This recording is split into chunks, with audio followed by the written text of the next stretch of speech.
Asian magazine में आपका खैर मक़दम, आपका स्वागत। फ़िल्म मुक़द्दर का सिकंदर और अमिताभ बच्चन। अमिताभ बच्चन और उनकी पत्नी जया बहादुरी आजकल ब्रिटेन में हैं और अमिताभ बच्चन ने कई जगहों पर बहुत ही कामयाब शो दिए हैं। उनका आखिरी शो कल रात बर्मिंघम और इसके आसपास के इलाके के लोगों के लिए था। इस मरतबा उनकी आमद के सिलसिले में बहुत ज़्यादा उत्साह और बहुत जोश व खरोश इसलिए भी था कि पिछले साल के एक्सीडेंट के बाद वो पहली मरतबा ब्रिटेन में आए थे और हमारे लिए ये बड़े शर्फ की बात है कि इस वक्त वो यहाँ स्टूडियो में मौजूद हैं। जया जी, आपका और अमिताभ का स्टूडियो में आने के लिए बहुत बहुत धन्यवाद, आपका स्वागत है। पिछले दिन 3 कॉन्सर्ट किए आपने, तो काफ़ी मारो मार रही होगी। जी हाँ, लंदन में किए, वेम्बली में और बर्मिंघम में भी। जी, आगे भी होने वाले हैं कुछ कॉन्सर्ट? जी हाँ, हॉलैंड जा रहे हैं हम लोग जी, जहाँ पर होंगे। ये बात बताइए, ये कॉन्सर्ट क्यों? आपका ज़्यादा रुचि तो से कहा बताते हैं कि फिल्मों में है, लेकिन ये कॉन्सर्ट कब से आपने? कभी कभी मैं भी अपने आप से यही प्रश्न पूछता हूँ क्योंकि हमारा काम तो दरअसल कैमरा के सामने है और हमेशा ही उसी के साथ ताल्लुक़ रहा है। जी, लेकिन कुछ साल पहले एक फ़िल्म के लिए हमारे एक जाने पहचाने म्यूज़िक डायरेक्टर ने कहा कि एक बच्चों के लिए गाना है, वो अगर आप गा दें तो अच्छा रहेगा। तो वो गाना गाया और उसके बाद वो गाना कुछ प्रचलित सा हो गया। उसके बाद और गाने आने लगे और इस तरह 2-3 गाने हो गए। फिर कल्याण जी आनंद जी एक यूनाइटेड स्टेट्स और वेस्ट इंडीज़ के टूर पे जा रहे थे और उन्होंने कहा कि बहुत अच्छा होगा कि अगर आप हमारे साथ चलें। और जब साथ चल ही रहे हैं तो जो गाने आपने फिल्म में गाए हैं उन्हें आप स्टेज पे गाएं। तो ये एक नया किस्म का एक मेरे लिए समझ लीजिए एक चैलेंज सा था और जिसे कि मैंने लिया और हम वहाँ पहुँचे और स्टेज पे परफॉर्म किया और लोगों को कुछ पसंद आ गई बात और उसके बाद ये एक रेगुलर सा सिलसिला हो गया है। चलो अच्छी बात है। वैसे नए चैलेंज तो हमेशा शायद आते रहने चाहिए। आने वाले चैलेंजेस के बारे में अभी थोड़ी देर में बात करेंगे, लेकिन हमने प्रोग्राम के शुरू में एक फिल्म की क्लिप दिखाई है जिसमें कुछ मार धाड़ की बात है और मार कुटाई और कुछ रोमांस की भी बात है। अच्छा, आजकल अपनी फिल्मों में ज़्यादातर ये 2 ही चीज़ें ऊपर हैं। संदेश वाली भी होती हैं, लेकिन मार धाड़ काफ़ी बढ़ गई है। आपकी प्रेफरेंस क्या है? कौन सी चीज़ आप ज़्यादा पसंद करते हैं, मारधाड़ की मूवी या के? मुझसे तो ये प्रश्न पूछना शायद आप खुद ही इसका जवाब दे सकें क्योंकि ज़्यादातर जो फिल्में आती हैं उसमें एक्शन ज़्यादा है। कुछ एक आध ऐसी फिल्में हैं जो कि अच्छी लिखी गई हैं, जिन्हें अच्छे तरीके से बनाया गया है, लेकिन अमूमन ये देखा गया है कि जिन फिल्मों में ये कमर्शियल एस्पेक्ट एक जो होता है वो जब भी रहा है फिल्म ज़्यादा चलती है और फिर जाहिर है कि जब फिल्म ज़्यादा चलती है तो लोग उसी दायरे में रहना चाहते हैं। जी। और हम लोगों के लिए, ख़ास तौर से मेरे लिए, बड़ा मुश्किल हो जाता है कि उस दायरे के बाहर निकलें या निकलने की कोशिश करें। और जब भी ऐसी कोशिश मैंने की है अपने आप को तो सेटिस्फैक्शन मिलता है, लेकिन शायद दर्शकों को इतना सेटिस्फैक्शन नहीं मिलता क्योंकि फिर वो बॉक्स ऑफिस पे बात नज़र आती है। यही है, नए दौर की भी जो फिल्में चल रही हैं, आपने भी तो जया जी काफ़ी फिल्में की हैं और आम तौर पे ये कहा जाता था कि आपकी फिल्में जो थीं वो ज़रा नॉर्म से हट के हुआ करती थी। ये सही बात है या क्या? उन दिनों ये मारधाड़ वाली पिक्चरें ज़्यादा बनती नहीं थी। ये तो जब से ये शुरू हुई शायद इसीलिए हम काम पे नहीं कर पाते। लेकिन आपके लिए तो शायद थोड़ा सा ये भी है कि बच्चों के कारण भी तो शायद आपने फिल्मों को थोड़ा सा ज़रा कम कर दिया है कि फिर वापसी अब चालू कर दिया आपने? नहीं, शुरू तो नहीं किया। अभी बच्चों की देखभाल? हाँ, 3 बच्चे संभालने पड़ते हैं। अच्छा, 3 कौन से? 2 हमारे हैं और 1 मैं। मैं समझ गया, वैसे मैंने कहा इसको ज़रा शब्दों में कह दिया जाए। अच्छा, एक बात बताइए, नए दौर का अभी हमने जिक्र किया, वो अमूमन सस्ती सस्ते से बनाई जाती हैं, कम पैसे से कम कहा जाता है। अब ये भी कहते हैं कि अपने यहाँ कोई वीडियो का भी चक्कर काफ़ी हो गया है, तो अब वीडियो की जो मूवी अगर चलनी शुरू हो गई और वो भी सस्ते में बनेगी तो उसका कोई असर फिल्मी लाइन पे कुछ होने की उम्मीद है? खास वीडियो के लिए तो शायद फिल्में अभी नहीं बन रही हैं, लेकिन जो हमारी फिल्में बन रही हैं वो वीडियो पे जा रही हैं, और ये एक बहुत बड़ा ख़तरा है, क्योंकि जो ओवरसीज़ मार्केट था यहाँ पर यूनाइटेड स्टेट्स में और बहुत सी जगहों में, ख़ास तौर से विलायत में जी, तो सिनेमा में लोग अब जाते नहीं हैं, क्योंकि वो घर पे वीडियो में देख लेते हैं, और ये एक बहुत बड़ा ख़तरा हो गया है, क्योंकि वहाँ से ये आदत जो है अब धीरे धीरे हिंदुस्तान भी पहुँच रही है जी।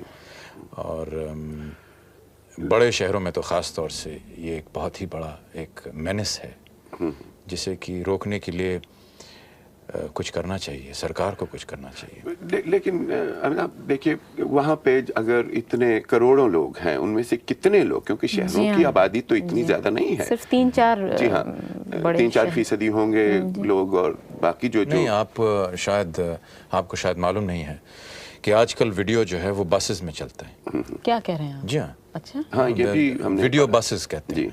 यानी कि आप एक तो मान लीजिए दिल्ली से चंडीगढ़ जा रहे हो या बम्बई से पूना या पूना से आगे जा रहे हो, तो वो तो इंटीरियर्स में जा ही रहे हैं ना, और साथ साथ वीडियो भी देख रहे हैं, होटल्स में चलते हैं पता नहीं वीडियो, था। और जो इंटीरियर्स हैं वहाँ पर छोटी छोटी दुकानों में, यानी आपको पीने के लिए कुछ दिया जाएगा, कुछ थोड़ा बहुत खाने के लिए भी दिया जाएगा, और साथ में एक फिल्म भी दिखाई जाएगी। तो इस तरह की जो एक वीडियो पार्लर्स जिन्हें कहा जा सकता है, ये जगह जगह पर उभर आए हैं, तो और इनको रोकने के लिए कोई तरीका है नहीं, इनका और तो कोई एक नियम निकलना चाहिए सरकार की तरफ से, क्योंकि मैंने सुना है कि यहाँ इंग्लैंड में बहुत एक स्ट्रिक्ट एक लॉ बन गया है वीडियो पायरेसी के अगेंस्ट, और इसी तरह का अगर हिंदुस्तान में भी निकला है तो हम लोगों के लिए बहुत फ़ायदा होगा। अब इसी से एक बात और निकलती है कि अगर घर घर में, या घर घर में नहीं, या जैसे कि पहले रेडियो जब आया था तो मोहल्लों में लोग देखा करते थे, अगर वीडियो इसी तरह जगह जगह पहुंच जाए और लोग देखेंगे तो असर तो ज़रूर होगा। फिल्मों का असर या टेलीविज़न का असर तो लोगों के ऊपर बहुत होता है। अभी हमने क्लिप देखी, इसमें काफ़ी शशि कपूर हैं, आप हैं, काफ़ी अपना हो रही है, झगड़ा हो रहा है। अब अगर ऐसी फिल्में मोहल्ले मोहल्ले में, घर घर में चली गई, जो कि हो सकता है जब वीडियो भी आएगा, तो उनका असर बच्चों के ऊपर क्या होगा? क्योंकि आप तो 3 तो ना कहिए, इस वक्त 2 बच्चों की बात वहाँ से लेके चलते हैं कि बच्चों के ऊपर तो असर बहुत होगा, क्योंकि देखिए रोमांस जब होता था फिल्मों में तो हर कॉलेज जाने वाला लड़का या लड़की वही डायलॉग दोहराया करते थे। मुझे अपने कॉलेज के दिन याद है, अगर कोई मैसेज वाली फिल्म होती थी तो वो मैसेज का गाना गाए चले जा रहे हैं कोरस के तौर पे। अब ये मार कुटाई है। अच्छा, आप लोग तो स्टंट करते हैं, आपने, अगर आप खुद करते हैं, जो कि मैं समझता हूँ आप खुद काफ़ी करते हैं, लेकिन आपने ट्रेनिंग ले रखी, लेकिन दूसरे लोगों ने तो ट्रेनिंग नहीं ले रखी, तो अगर वो इनमें हिस्सा बटाना शुरू कर दें तो काफ़ी। देखिए, वायलेंस या मार कुटाई जैसी चीज़ ये कोई 20वीं सदी का फिनोमेना तो है नहीं, ये तो सदियों से चला आ रहा है। और ऐसा कहना कि ये फिल्मों ने ही इस चीज़ को बढ़ाया है या उकसाया है, ऐसा समझना मैं सोचूंगा कि गलत है, क्योंकि सिनेमा बेसिकली एक 20th सेंचुरी फिनोमेना है, और वायलेंस सदियों से चला आ रहा है। युद्ध हुआ करते थे, महाभारत हमारे जो है उसमें भी युद्ध है। लेकिन आपका कहना सही है कि अगर बच्चे जो कि इस समय और इस युग में और बहुत ही कम उम्र से उनको सिनेमा देखने का शौक़ हो गया, यानी मैं तो समझता हूँ कि, खैर मैं तो आपसे बहुत छोटा हूँ, मैंने भी शायद 14 या 15 या 16 साल की उम्र से सिनेमा की एक अवेयरनेस जिसे कहते हैं वो आई होगी। लेकिन आजकल का जो बच्चा है वो तो 2 साल से फिल्म स्टार्स को पहचानना शुरू कर देता है। तो साइंटिफिक डेवलपमेंट को आप रोक नहीं सकेंगे। नहीं, बिल्कुल नहीं। ये तो बढ़ेगा ही, और जैसे जैसे बढ़ता जाएगा। मैंने वीडियो जो है शायद 40 साल की उम्र में चलाना सीखा। मेरा लड़का 4 साल की उम्र से वीडियो चला सकता है, वो कैमरा चला सकता है। तो साइंटिफिक प्रोग्रेशन तो होता रहेगा और ह्यूमैनिटी जो है वो इस चीज के ऊपर एक्सपोज होती रहेगी और ये चीजें बढ़ती जाएंगी। अब हमें ये देखना है कि जो हम चीजें उन्हें दिखा रहे हैं उनका असर उनके ऊपर किस तरह से हो रहा है। यही तो जिस तरह से साइंटिफिक डेवलपमेंट जो है उसका असर उनके ऊपर पड़ रहा है, उसी तरह मैं समझता हूं कि उनका दिमाग जो है वो उन चीजों पे भी ज्यादा जल्दी पकड़ेगा जो उन्हें दिखाई दे रहा है। और इतने साधन हो गए हैं, रेडियो हो गया है, टेलीविजन हो गया है, सिनेमा हो गया है, ये चीजें हो गए जिनकी वजह से उनके ऊपर भी एक्सपोजर जो है ये बहुत ज्यादा हो रहा है। लेकिन उसे किस तरह रोकें ये हमारे हाथ में नहीं है। हम तो वही चीज बनाएंगे जो जिसके कारण, और मुझे कहने में कुछ शर्म से भी आ रही है, कि जिससे हमारा पैसा हमें वापस मिल जाए। क्योंकि देखिए हम लोग सब और लोग बहुत कुछ कहें कि हम सब आर्ट के परफेक्शन के लिए हैं या इस चीज के लिए हैं या उस चीज, लेकिन बेसिक चीज ये है कि सब लोग हम लोग सिनेमा में इसलिए हैं कि थोड़ा सा पैसा हम लगाएं, कुछ लोग वहां कमाएं, कुछ यहाँ कमाएं, थोड़े से पैसे हमारे पास हैं, क्योंकि एक तरह से ये एक हमारे लिए रोजी है। बिल्कुल है। और तो ये तो हमें करना ही है, क्योंकि बॉक्स ऑफिस पे जो रिटर्न है वो तो हमें देखना ही पड़ेगा। और जो चीज प्रचलित हो रही है वो सामने आ रही है। हम जब दूसरी किस्म का सिनेमा बनाते हैं वो चलता नहीं है। हमने सिलसिला बनाई, हमने ऋषिदा की कई एक फिल्में बनाई हमने, और हर साल हम ऋषिदा की एक फिल्म बनाते हैं, अच्छी फिल्में, और वो अच्छी फिल्में होती हैं। बहुत अच्छी। आलाप मुझे बहुत अच्छी लगी, मुझे और बहुत सी फिल्में हैं जो कि अच्छी लगी। बेमिसाल है, जुर्माना थी, ये सब फिल्में बहुत अच्छी थी। अब बच्चों की लेकिन कंपैरिजन में वो नहीं आती। उतना पैसा उनसे नहीं आता है, तो लोग फिर वही बार बार वही देखना चाहते हैं। शायद पैसा लोगों को कम खर्च करना शुरू करना पड़ेगा कि ताकि जरा कम खर्च करें और उससे उतने ज्यादा। मगर सिर्फ फिल्में ही नहीं देखते बच्चे। हम तो हर साल जब बच्चों को लेके बाहर आते हैं घूमने के लिए, तो कहीं गेम्स के लिए जाइए, वहाँ भी इसी तरह की चीजें होती है। It's not only films. अच्छा, अब एक बात बताइए यहीं पे बच्चों की, अब फिल्मों की बात कुछ हद तक छोड़ें तो बच्चों की बात, अब आपका समय तो बच्चों की देखभाल में लगता है, आप भी कुछ मदद करते हैं देखभाल में? ये साहब मेरे लिए एक बहुत बड़ा एक कठिन प्रश्न है, और इस बारे में मैं बहुत शर्मिंदा हूँ कि मैं अपने काम में इतना ज़्यादा मसरूफ़ रहता हूँ कि मेरे पास वक्त नहीं है कि मैं अपने बच्चों के साथ जो मैं समय गुजारना चाहता हूँ वो नहीं कर पाता। और मेरे ख्याल से ये उम्र जो है बच्चों की, वो इस समय 7 साल और 9 साल के हैं, और ये उम्र एक बड़ी एक फॉर्मेटिव एज होती है जब मुझे उनके साथ रहना चाहिए। लेकिन या मैं उनकी पढ़ाई के लिए या उनके कपड़ों के लिए या उनके पेट के पूजन के लिए काम करूं, या फिर उनकी तरफ ध्यान दूं। लेकिन कोशिश हमेशा करता हूं कि बहुत देर तक उनसे दूर ना रहूं, और जब भी उनकी छुट्टियां हों तो अपना भी काम इस तरह से प्लान करूं कि मेरा काम भी चलता रहे और मैं उनके साथ छुट्टियों में भी रह सकूं।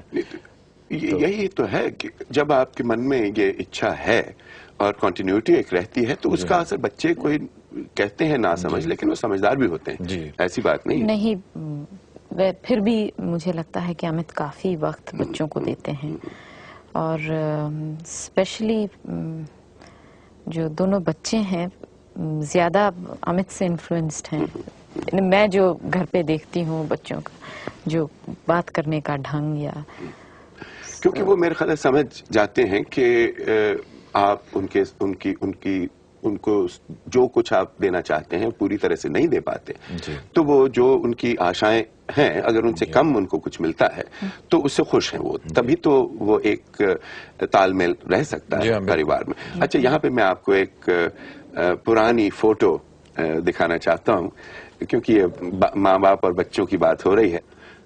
हाँ, देखिए ये फोटो, आपको याद है अमित ये तस्वीर? है आपके पास इसकी कॉपी कोई? पहचानते हैं? बिल्कुल पहचानता हूँ, ये मेरे पास है। और वो रहे आप।